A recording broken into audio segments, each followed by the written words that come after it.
Hey there! Welcome back to another video on my channel. Today I'm sitting on the floor without my mic because we are getting ready to go on a little road trip today. This weekend is the Third Coast Book Fest, Author Fest, and I am participating in this event, and it's in a place called Grand Haven, Michigan. So we're going to drive back to my hometown in Indiana, spend the night there, and then from there we're going to go up to Michigan and do the book vending event. So I'm really excited for that. This is my first time participating in this event specifically, but there's going to be like 150 authors there, so I'm really excited to get to know everybody and see the town for the first time, and I don't know, just like meet new people and hopefully network with other authors. So if you're interested in seeing that experience, just keep on watching.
Hey, I am back at home now. I just want to do a little bit of a breakdown on how the event went. I want to be transparent with you guys about how many books I sold, and I wanted to show you guys this little haul I got while we were there. So if that's interesting to you, great.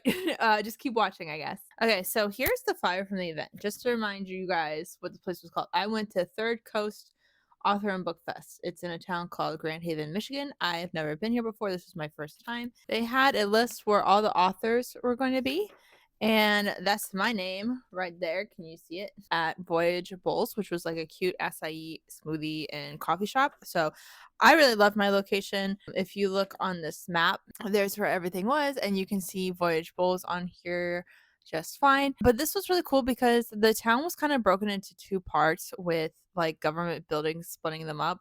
And I was on the side close to the railroad tracks. I wasn't really on the boardwalk downtown area, which I think is probably the more popular area. So I don't know how much foot traffic they got. We got quite a bit of foot traffic on our end. There was very rarely a lull in movement, just like until the very end of the day, really. So I thought I did great, but these places probably got a little bit more on location, but the cool thing was with mine is like because of the shop I was in, it was like a smoothie shop and not like a place that sold art or other trinkets. When people went into our space, I shared it with two other authors. When people went into our space, they weren't necessarily distracted with like trinkets and other stuff that the store usually sells. They were either there for a smoothie and got in line and like looked at us while they waited, or they were there for us specifically. So I thought that was a good selling point too. That's kind of like why I liked my location. The owner of Voyageables was actually working that day, and her and I bonded a lot, which was great. And she is a super nice lady. You should check out her business. And yeah, we just had a great time talking about stuff there. So I really liked my location.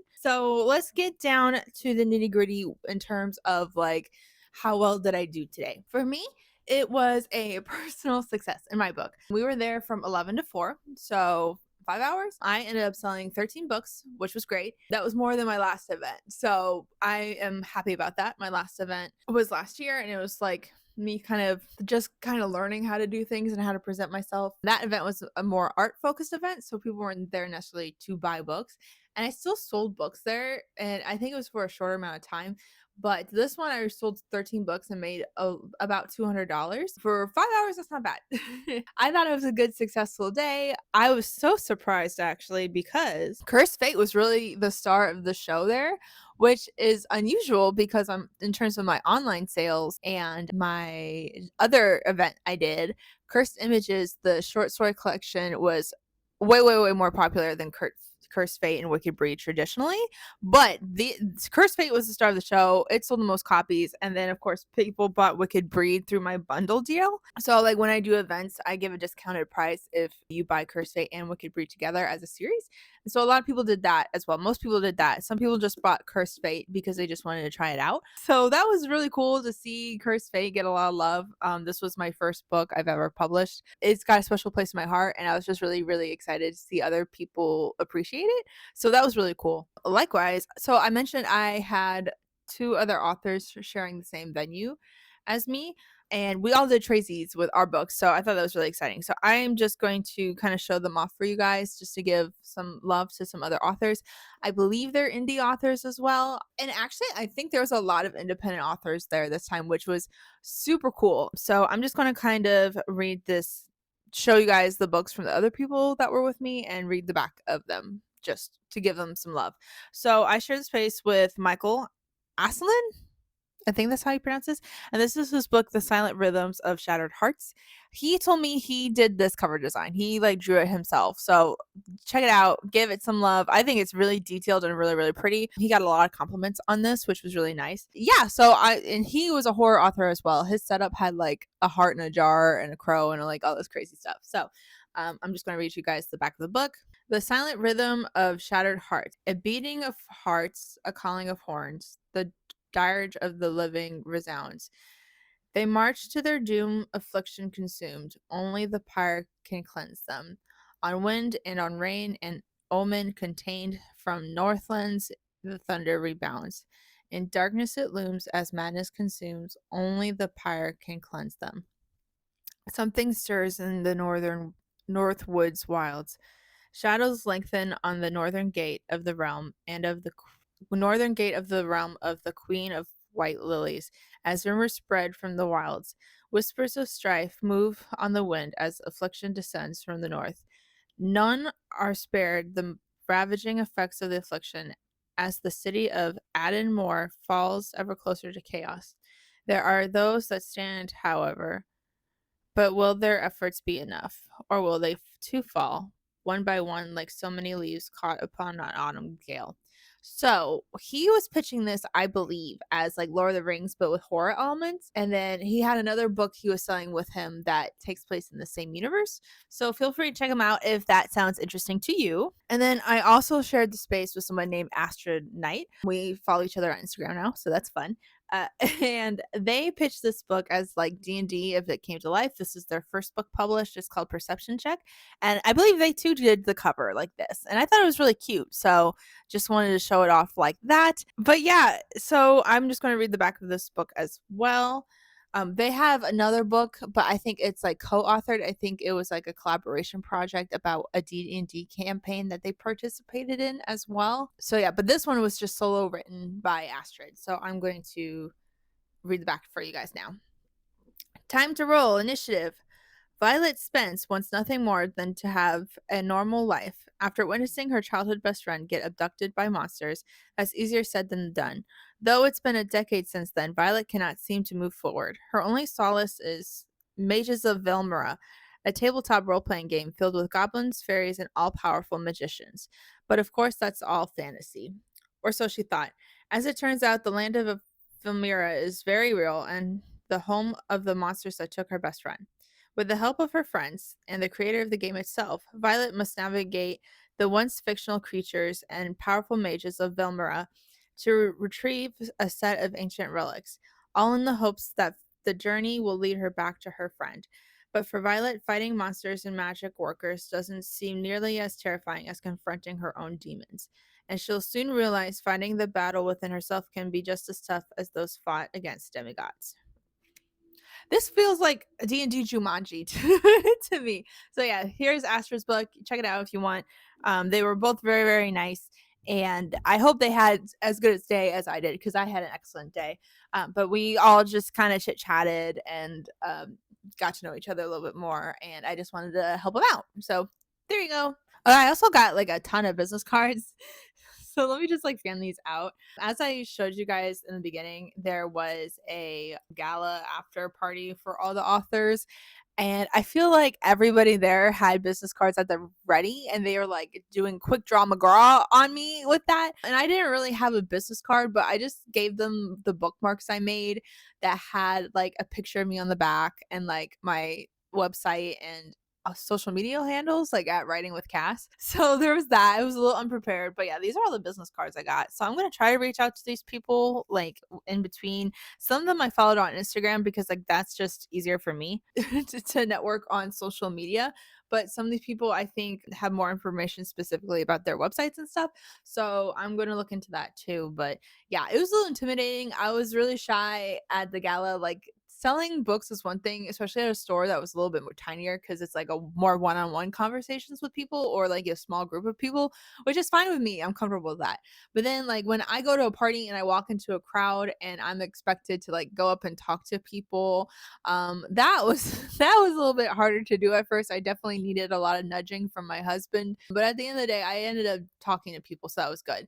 Um, but it was just very, very hard for me and my personality because like I hate crowds. Like that's the thing. I get very intimidated. Like I was breathing funny and like playing with my hair, and that's how you know that I am uncomfortable. But we got it done. We got the gig done. So there is that. I wanted to show you the haul of stuff that I got from like local businesses there. I did not have time to shop around and even leave my spot during the day because like I said, from 11 to 4 I was planted at my little table and I was selling books constantly during the day. But after that, there was some businesses that were still open, and so Douglas and I popped into them before dinner and before the gala part. I just wanted to show you the stuff I bought, and then while I was selling, Douglas also bought me a present, and I want to show what I got there too. So the place that I bought stuff from was a blueberry themed store. Now, you need to know if you want to know about me, I love blueberries. I love blueberry everything. Blue is probably like my favorite color, or blue and pink are my favorite colors, but I love the color blue. I love the flavor of blueberries. When I was a teenager living with my mom, she had blueberry bushes in her backyard, so we always had blueberries every year. Just there, and we had blueberry pancakes and all this other kind of stuff. So because I love blueberries, I got this blueberry print that they were selling there for like $5. The original artwork is titled Summer Blues by J.R. Gork, and I am reading that off the back of this print card. But I thought it was really pretty. I like blueberries. I like this color. I know it's still in the film, but hopefully you guys can see it. So I got that for $5. And then they had so many blueberry products in terms of like edible products. They had jams, they had pancake mixes, they had blueberry salsa. It was awesome. So I wanted to buy everything, but I didn't. So I just got this like blueberry, lemon basil blueberry dressing, like a salad dressing. And that's the name of the store, Blueberry Haven. But isn't it cool? And like I'm just so excited to try this because again, I love lemon and blueberries. That's like probably one of my favorite combos. They also had cute like ceramic dishes with blueberries on them, or blue and white dishes. Like the entire store was blue and white, and I was like, obviously I painted my library here blue and white, like baby blue and white, and then like my bedroom is navy blue and white. So yeah, I was just very excited about this. I was like, yes, so that is my new favorite store. And if you're ever in Grand Haven, you should check it out. Douglas went to this boutique. I don't know what it was because it wasn't open when I was going there. Like it was open for the event with the authors and stuff, but they closed by the time we got there. They were selling rocks.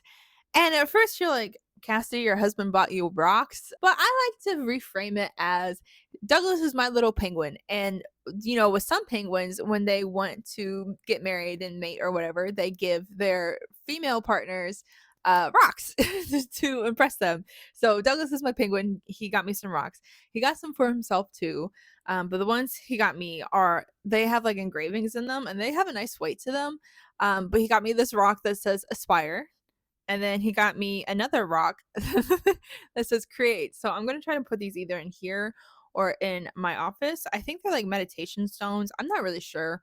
I didn't get a lot of context from this, but Douglas has a pair of rocks as well, and his say focus and LOL, which very much relate to him. And then he picked out these words for me because he thought they related to me. So that is aspire and create. Okay, so Douglas and I also got this weird hat I forgot to tell you guys about. I shouldn't say weird, but it might be haunted. But anyway, so there's an antique store by my location, and my mom and my nana love to go antiquing, so Douglas went with them, and my mom found this hat, and Douglas was like, wait, this is a Brazilian hat. It's from the northeast of Brazil. And she was like, no way. So they checked the tag, and it did indeed say Brazilian hat.